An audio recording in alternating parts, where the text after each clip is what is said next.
We will have several of these Lap Mentor machines, and what it does is it lets us learn and practice laparoscopic procedures in a virtual reality environment.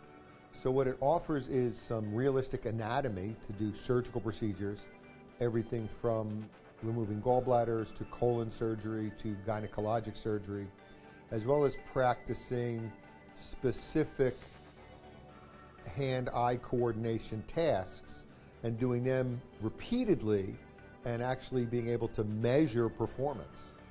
It shows bleeding, it shows complications, it shows very, very realistic anatomy. The instruments, even though they're virtual, look realistic.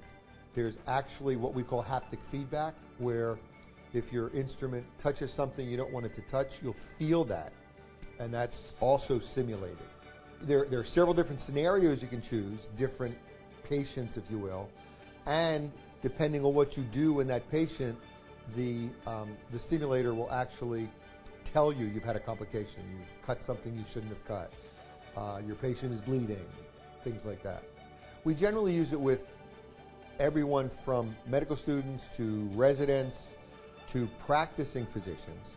What we typically do is rotate them among this simulator, one or two other simulators, and then some very simple trainer boxes that actually have exercises that they can do with instruments.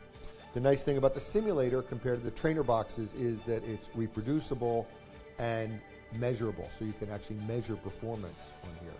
This is incredibly state-of-the-art technology, and it's one of the things that's helping us catch up with other industries. We're often compared to the airline industry, and how if you're a pilot of a 747, every 6 months you have to come in and prove your competence in a simulator.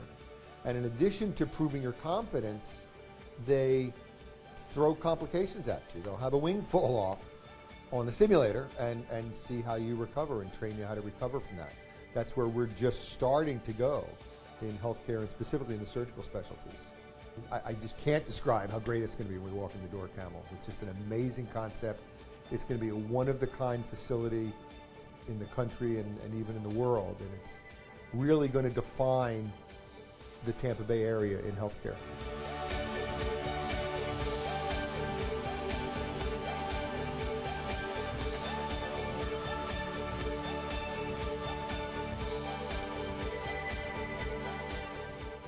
This is the SimMan, and this is a unique model that helps learners with the physiology and the anatomical changes that happen in the sick patient.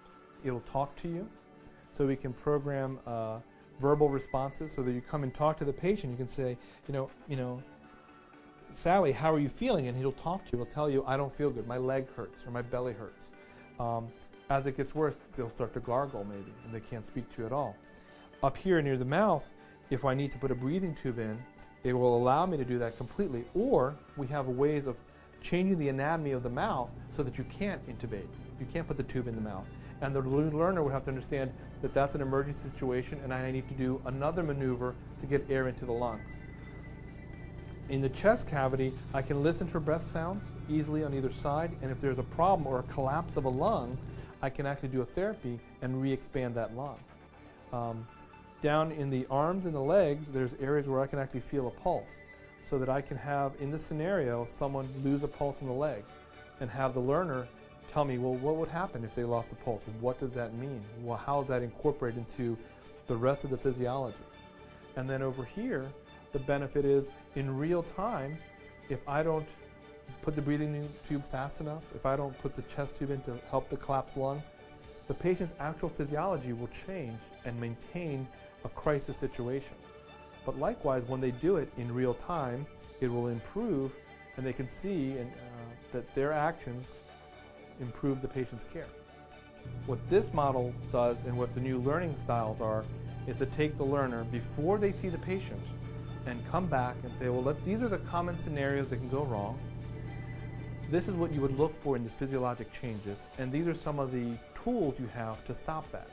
And then we program it into the computer, and the mannequin, the SimMan, will actually do those things. And so the learner, after having some didactic learning and reading from the book and maybe some classroom time, will come in here and actually practice, not on the patient on the floor, but actually here in lifelike conditions, so they can get one, their sense of team, so they know who to call and how to do things.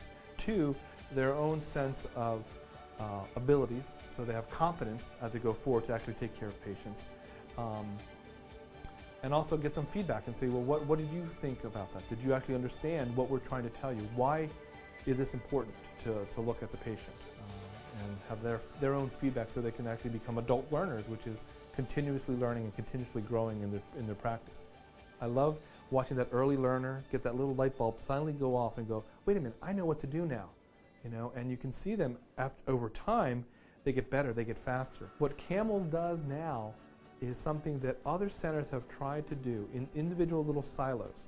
We have a sim man, or we have this kind of mannequin for this procedure. This, along with everything else in CAMLS together, is bringing together the nurses, the doctors, the pharmacists in real time to say, well, this is your patient, this is how we'll do it. And we envision a whole disciplines and professional groups coming together and doing scenarios, but also their own individual training and get a sense of what it's really like happening in a hospital. And that's something unique that CAMLS has that I don't think we have anywhere else. I love working with my classmates, and it's awesome to see them in this scenario and be like, wow, we all actually get it. We learn this all together, and we get to go through it together. Obviously, it's a mannequin, but at the same time, it does feel very real. I was feeling my heart racing a little bit, and then I'm over here trying to get my team involved, and I could tell that we're all a little nervous because this is new to us too, and it's very real in that sense. I mean, yeah, we're in a simulation center, but it gets your heart pumping.